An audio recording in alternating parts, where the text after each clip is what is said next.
저 그림은 작가가 누구인지 모르는 미상입니다만은 바다 한가운데 도출단 한 배가 있죠.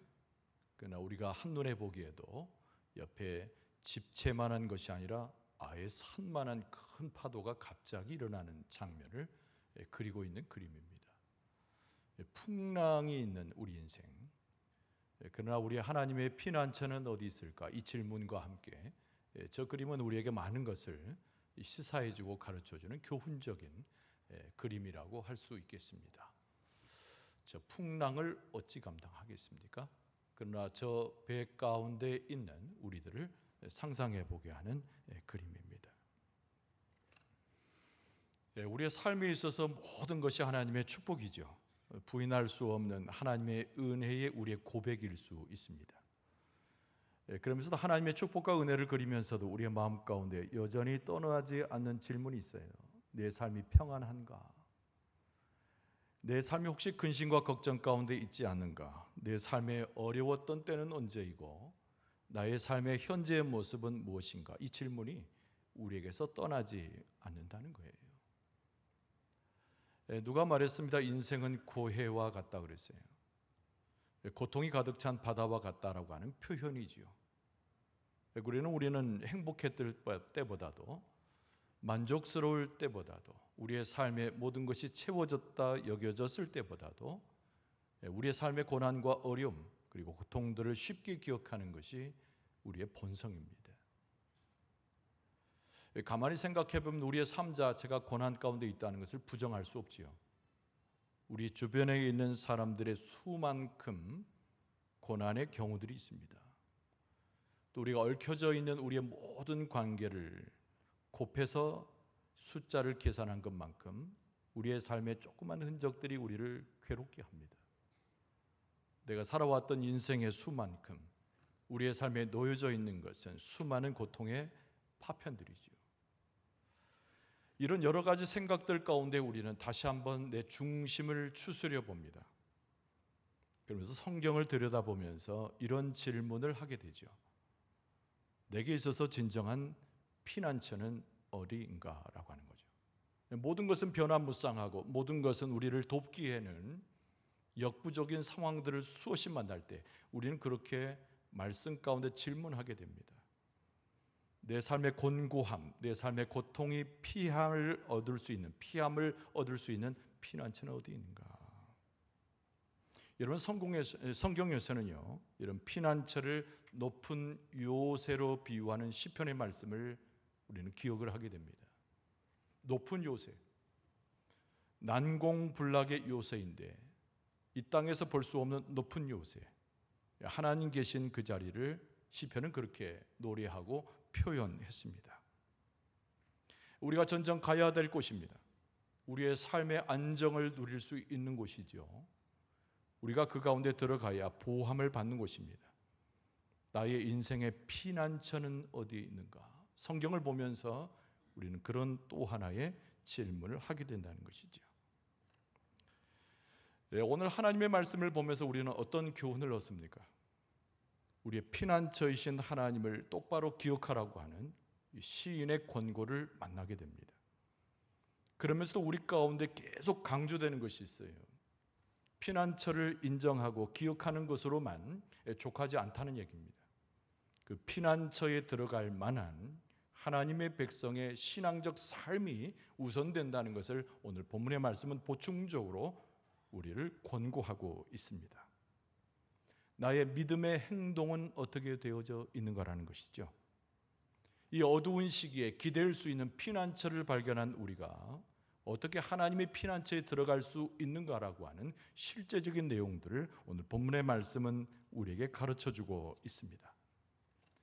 우리가 하나님을 피난처라고 고백함과 동시에 우리는 피난처에 들어갈 만한 신앙의 고백과 행동들로 하나님 앞에 서 있는가? 오늘 이 본문의 말씀을 묵상하면서 거기에 대한 답변을 찾을 수 있어야 됩니다. 여러분, 하나님께서만이 우리의 삶의 곤고함과 실타래처럼 엮여져 있는 고난 중에도 우리에게 유일한 피난처가 되신 분이 우리 아버지 하나님이신 줄로 믿습니다. 그런데 중요한 교훈은 여러 번 강조됩니다만 어떻게 우리가 하나님 앞에 믿음의 삶과 행동을 통해서 그 피난처에 들어가느냐라고 하는 질문에 대한 답변입니다.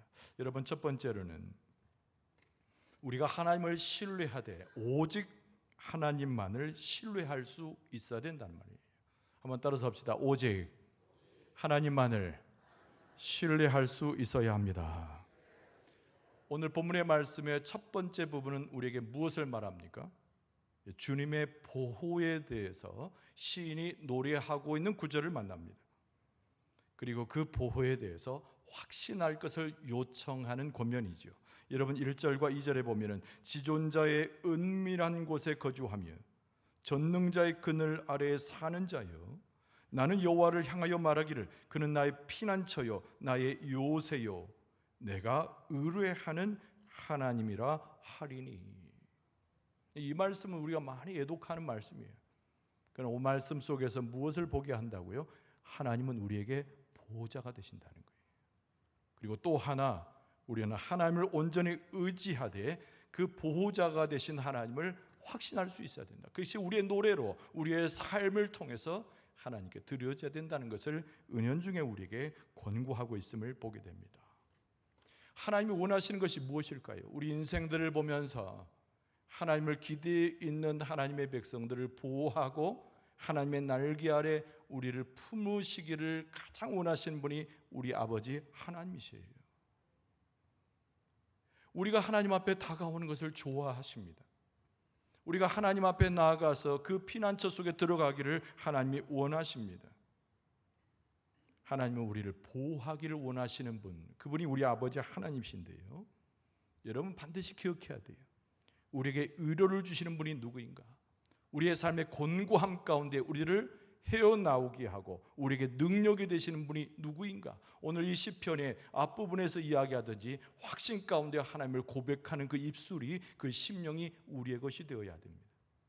여러분, 우리에게 위로를 주시고 우리를 쓰다듬어 주시고 책망 대신에 나를 사랑한다 말씀하시며 내게 보호가 되시고 피난처가 되신 분이 우리 아버지 하나님이신 줄로 믿습니다. 그런데 여러분, 우리가 성경에 보면은 수많은 믿음의 영웅들을 만나게 됩니다. 솔로몬 이후에 남과 북의 왕국이 분열이 되었어요.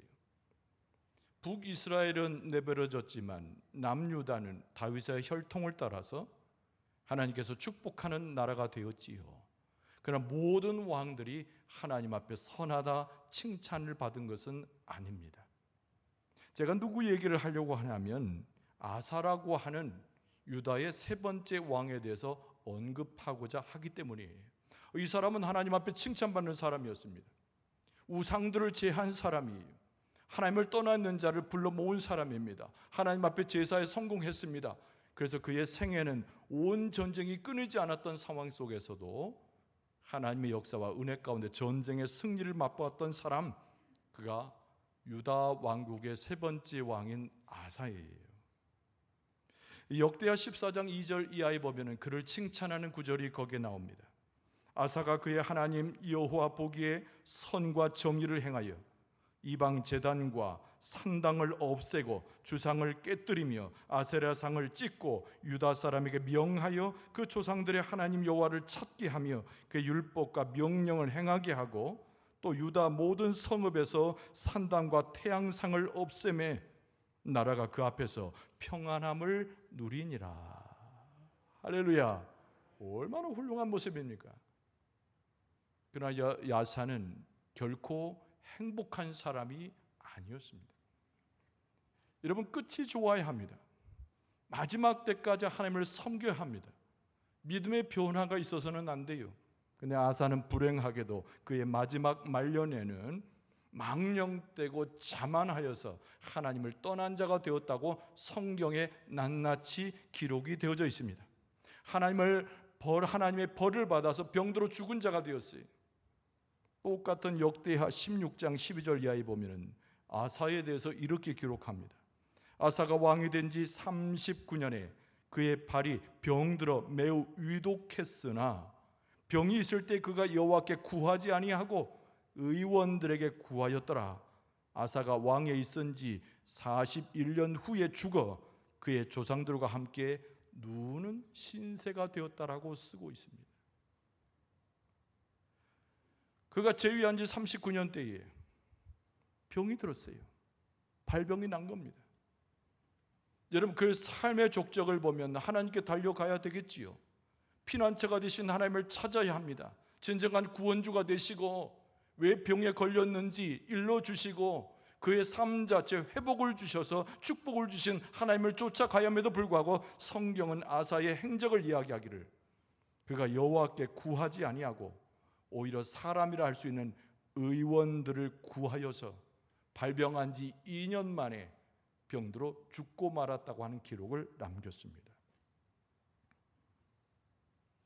고통 가운데 있을 때, 어려움 속에 있을 때, 무너져가는 삶이 있을 때 우리는 누구를 찾아야 됩니까?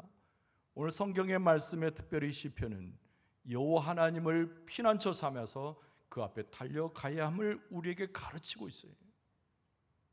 우리의 마지막 때가 중요하듯 우리의 삶 모든 전체가 중요합니다. 우리에게 질문하게 되죠. 우리가 어려움을 만날 때, 삶의 죽음의 경각에 이르렀을 때 어디로 쫓아가야 하는가? 여러분, 우리의 피난처이신 하나님께 나아가야 되는데 우리의 피난처는 누구인가라는 질문이 내 마음 가운데 생길 때에 여러분 확신을 가지고 여러분 모든 것을 벗어버리고 삶의 모든 어려움을 극복해서 여호와 하나님께 달려 나아가는 여러분과 저의 신앙의 가장 중요한 행동으로 하나님 앞에 나아가게 될 줄로 믿습니다. 여러분, 시편의 다른 본문에 보면 46편 1절에 3절에 뭐라고 말씀합니까? 하나님은 우리의 피난처시요 힘이시니 환난 중에 만날 큰 도움이시라. 그러므로 땅이 변하든지 산이 흔들려 바닷 가운데 빠지든지 바닷물이 솟아나고 뛰놀든지 그것이 넘침으로 산이 흔들릴지라도 우리는 두려워하지 아니하리로다. 할렐루야. 하나님이 피난처시. 이 세상에 분명한 것은 없습니다. 이 세상에 우리를 구원할 자가 없어요. 이 세상 그 어느 곳에 공의를 찾으며 우리를 끝까지 사랑하는 존재를 찾으며 그 어떤 곳에서 우리가 우리의 몸을 숨길 수 있는 바위를 얻을 수 있단 말입니까? 성경에서 말씀하기를 오히려 유일하게 우리를 기억하여 위로하고 함께하는 힘이 되어주시는 피난처 되신 하나님만을 증거하고 있다는 겁니다. 여러분, 두 가지를 생각해 봐야 됩니다. 첫 번째는 뭐냐면 전능자의 그늘 아래 거하는 믿음의 행동의 사람이 우리가 되어야 합니다. 우리는 하나님의 보호를 인정을 해요. 하나님을 신뢰한다고 고백합니다. 그런데 중요한 것은 하나님의 사랑과 부르심에 굳건히 서는 우리의 삶의 내용이 무엇보다 중요한 거예요. 여러분, 예수님께서 이 땅에 오셨습니다. 예수님께서 하늘의 보좌를 버리시고 하나님이셨는데 우리 가운데 오셨습니다. 하나님의 사랑이 무엇인지, 피난처가 되신 하나님이 어떤 분인지를 실제적으로 보여주시기 위해서 예수 그리스도께서 이 땅에 오셨어요. 그리고 예수님께서 수많은 교훈을 통해서 피난처 되신 하나님과 예수 그리스도의 놀라운 은혜와 구원의 역사를 설명하셨습니다. 여러분, 요한복음 15장 4절 상반절에 보면은 내 안에 거하라 나도 너희 안에 거하리라. 할렐루야. 그러니까 피난처이신 하나님을 찾아가듯이 우리에게 구원주가 되시고 성령의 인도함 따라 예수 그리스도 안에 우리가 들어가게 되면 예수님 약속하시기를 나도 내게 찾아오는 너희 안에 거하리라고 예수님께서 약속하셨다는 거예요. 여러분, 사순절에 특별히 고난주간을 지내면서 우리는 누구에게 피하여야 합니까? 누구를 찾아가야 합니까? 내 삶에 곤고함과 어려움이 있을 때 나의 모든 문제를 해결할 그 누구를 나의 귀한 하나님으로 섬기고 찾아가야 됩니까? 예수 그리스도께서 나의 피난처가 되시고 나를 보호해 주시고 나를 감싸 주시고 나를 환영해 주시니 예수 그리스도의 품 안으로 들어가야 될 줄로 믿습니다. 여러분, 여기서 우리는 하나의 경고를 만나게 돼요. 그것이 뭔고 하니 우리의 시선이 어느 곳에 머무는가를 분간해야 된다는 겁니다. 여러분, 우리는 어려움을 만날 때마다 우리는 힘이 약하고 연약하기 때문에 우리의 어려움과 고통 속에 매몰되는 경우가 너무나 많이 있습니다. 별거 아닌데도 그 문제가 마치 산처럼 여겨져서 우리는 그 가운데 매몰되어 스스로 패배하기를 자초할 때가 많다는 거예요. 그러나 여러분, 함정이 우리 가운데 파져 있을 때, 우리의 곤고함이 우리를 억누를 때, 밤낮으로 우리를 통제하여 우리를 넘어뜨리려고 할 때, 여러분, 우리는 그런 함정과 어려움에 매몰돼서는 안 됩니다. 그때 우리는 반드시 기억해야 돼요. 우리의 피난처는 하나님이시고 우리를 구원하실 분은 예수 그리스도임을 소리넣어 찬송하고 고백하며 헤어나와야 될 줄로 믿습니다. 여러분, 우리가 베드로의 경우를 잘 알고 있잖아요. 풍랑이 일었습니다. 혼비백산해졌습니다. 근데 한쪽에서 한 사람이 다가오는데 유령인가? 제자들이 알아보지 못했어요. 근데 가만히 보니까 베드로의 눈이 열려 예수 그리스도이심을 보게 된 겁니다. 그리고 예수님께서 배 가까운 데 오셨을 때 허겁지겁 예수님의 이름을 부르며 베드로가 급한 마음에 배에서 뛰어내려요. 바로 우리가 너무나 잘 아는 파도 위를 거닐러는 이 베드로의 기적의 이야기입니다. 근데 베드로의 기적은 오래 가지 못했습니다. 예수님을 바라보고 걸을 때 서너 발자국은 소위 말해서 바다 위를 걷게 되었지만, 그러나 흉흉대는 바닷물이 자기에게 다가옴을 보고 마음의 무서움과 두려움이 가졌을 때 베드로는 물속에 빠져들고 말았다는 거예요. 여러분, 어려움과 고통, 우리의 삶의 고난, 나를 엄습해오는 집채보다 더 큰 산처럼 큰 고통이 맨물로 우리 가운데 들어올 때, 여러분, 그곳에 빠지는 어리석음을 범하지 않기를 바랍니다. 그래서 주님의 말씀 가운데 우리에게 권고하기를, 골로새서 3장 2절에 사도 바울이 이렇게 말했습니다. 위의 것을 생각하고 땅의 것을 생각하지 말라 그랬어요. 여러분, 우리가 바라봐야 될 것은 눈을 들어서, 고개를 들어서 피난처이신 하나님을 바라보고 우리와 함께하는 예수 그리스도와 동행하고 예수 그리스도께 품에 안아주실 때에 세상에는 고통과 고난과 환난에 매몰되지 말고 그리스도의 손을 붙잡고 하나님의 피난처 안으로 들어가서 구원함과 하나님의 평안함과 축복을 경험할 수 있기를 바랍니다. 오늘 본문의 말씀의 두 번째 주제는 피난처는 순종하는 자의 몫이라는 거예요. 이 말은 딱 바꿔 말하면 믿음으로 순종하는 삶, 피난처를 찾아가는 삶을 이야기합니다. 우리는 실제로 하나님 앞에 나가야 돼요. 우리가 믿노라 하고 30년, 40년 수없는 신앙생활을 하면서도 우리는 입술로만 고백하고 생각으로만 하나님을 생각하고 그렇지, 하나님은 피난처시오, 박수로 맞이 않고 있지만 실제로 우리의 삶 가운데는 하나님께 피난처를 두어서 가는 경우는 많지 않은 우리의 모습을 볼 때가 많다는 겁니다. 오늘 시편 기자는 우리에게 무엇을 말하고 있냐면, 하나님을 찬송했거든, 하나님을 피난처로 인정했거든, 그를 전적으로 신뢰해서 하나님 앞에 나아가는 우리의 삶의 행동을 보일 것을 우리에게 말씀하고 있습니다. 여러분, 하나님은 영이시기 때문에 눈에 보이지 않는다고 해서 하나님이 계시지 않거나 우리에게 무관심하거나 우리를 떠나 있는 분이 아니고, 실제로 살아계셔서 우리를 바라보시고 품어주시고 역사하신 분이 우리 아버지 하나님이신 줄로 믿습니다. 우리의 행동도, 믿음의 행동도 아주 실제적인 것이 되어야 되는 거예요. 여러분, 낭망하여 무너질 때 그것을 탓할 이유가 없습니다. 하나님 앞에 나아가야 됩니다. 여러분, 두 가지를 생각해 봅니다. 여러분, 하나님의 보호를 항상 신뢰해야 돼요. 이 말씀이 너무 중요합니다. 따라서 합시다. 하나님께서 우리를 보호하심에 항상 언제든지 신뢰해야 합니다. 얼마나 많은 사람들이 신앙의 삶을 산다고 하면서, 그리스도의 뜻 가운데 사역을 한다고 하면서 엉뚱한 것을 선택해서 배도했던 사람이 얼마나 많았는지 몰라요. 여러분, 예수님 당시에 있어서 배도의 가장 특별한, 가장 중요한 인물은 누굽니까? 언급하지 않아도 가룟칠 수 있는 유다 아닙니까? 자기의 욕심과 자기의 생각과 자기의 탐심 때문에 스승 예수 그리스도를 버리고 배도한 사람의 특징이죠. 여러분, 사도 바울은 수많은 사람들을 언급했습니다. 초대교회에 성령의 충만함을 받고 그리스도의 부름을 받아서 십자가를 지고 예수 그리스도를 쫓아갔지만 세상적 허영과 세상에 있는 탐심의 것으로 말미암아 예수 그리스도를 배신하고 교회를 배도하고 떠난 인물들이 얼마나 많이 있습니까? 여러분, 생각으로만 머물러 있을 때, 입술로만 머물러 있을 때, 그저 그래 라고 동의하는 수준에 머물러 있을 때는 어떤 하나님의 능력도 경험할 수 없습니다. 어떤 예수 그리스도의 십자가의 구원하심도 경험할 수 없다는 것을 우리는 기억할 수가 있어요. 여러분, 그래서 베드로는 베드로전서 5장 8절 이하에 이렇게 우리에게 권면합니다. 근신하라, 깨어라.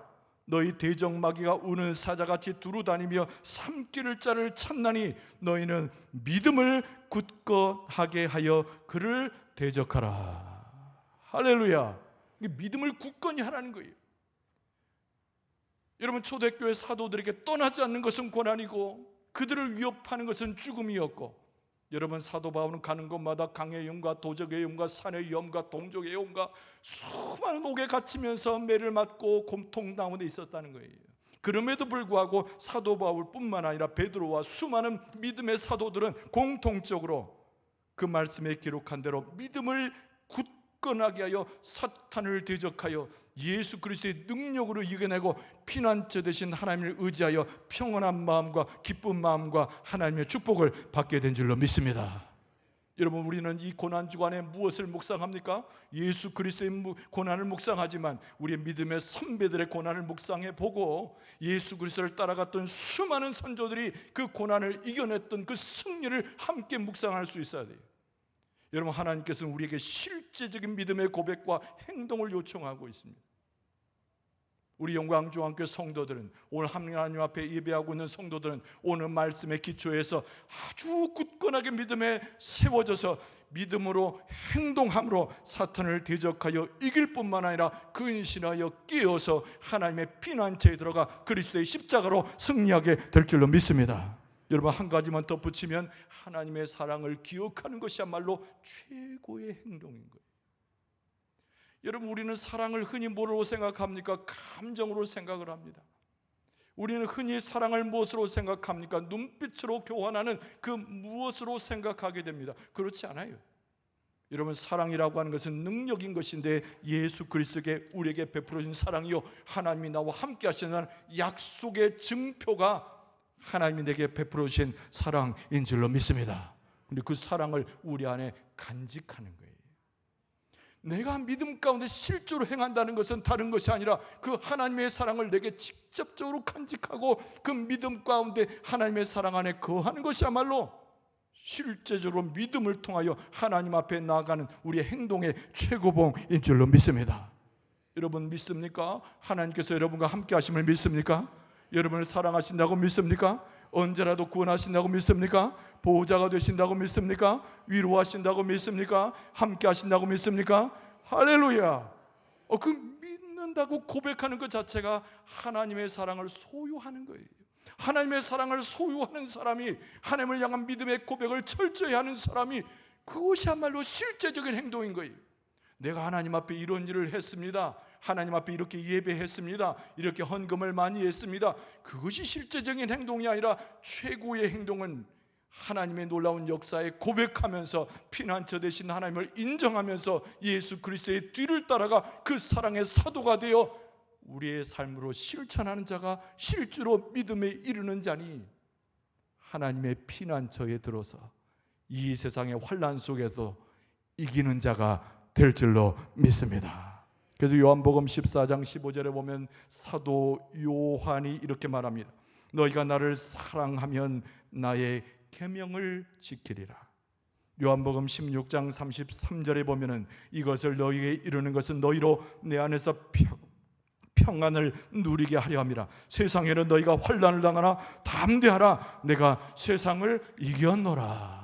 사도 요한, 예수 그리스도의 사랑의 사도인 사도 요한이 말하기를 내가 그리스도 안의 사랑을 알고 그리스도 안에 하나님 앞에 거했더니 내게 주신 말씀이 너희가 환난을 당하나 담대하라. 세상에서 너희가 환난을 당하나 담대하라. 내가 세상을 이겼다고 하는 예수 그리스도의 약속을 받았다라고 고백하고 있는 거예요.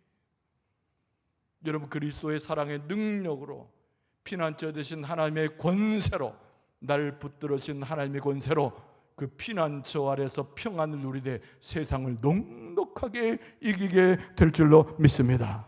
그래서 야고보서 1장 12절에도 말씀합니다. 시험을 참는 자는 복이 있나니 이는 시련을 견디어낸 자가 주께서 자기를 사랑하는 자들에게 약속하신 생명의 면류관을 얻을 것이기 때문이라. 할렐루야. 생명의 면류관이 세상에 주어진 것이 아니고 고난 중에도 피난처를 하나님으로 삼아 그리스도의 놀라운 십자가로 가는 자에게 생명의 면류관을 준다는 거예요. 여러분의 눈이 열려서 생명의 면류관을 보게 될 줄로 믿습니다. 여러분의 심령도 열려져서 생명의 면류관을 주고자 하는 하나님의 축복과 사랑을 깨닫게 될 줄로 믿습니다. 고난 주간을 지납니다. 울적해질 수도 있고 죄 가운데 고백하다가 하나님께서 나를 인정하지면 어떻게 할까 근심도 생길 수 있지만 여러분 근심하지 마세요. 울적할 필요가 없습니다. 마음에 상실할 필요가 없습니다. 오늘 본문의 말씀은 우리에게 무엇을 제시합니까? 이 세상 가운데 고통과 번민을 헤매는 삶일지라도 하나님은 우리의 피난처가 되심을 오늘 말씀은 증거하고 있는 줄로 믿습니다. 하나님의 사랑을 아는 자에게 그리스도께서 구원을 주신다는 사실을 증거하고 있는 줄로 믿습니다. 오히려 이 고난을 우리가 묵상하면서 고난을 이겨내신 예수 그리스도의 부활을 함께 바라볼 수 있다면 이것이 우리의 하나님의 영광이요 우리에게 있어서는 구원의 빗줄기를 허락하신 하나님의 은총이 될 줄로 믿습니다. 하나님을 우리의 피난처로 삼아야 합니다. 하나님께서 우리를 보호하시고 위로하심을 믿을 수 있어야 합니다.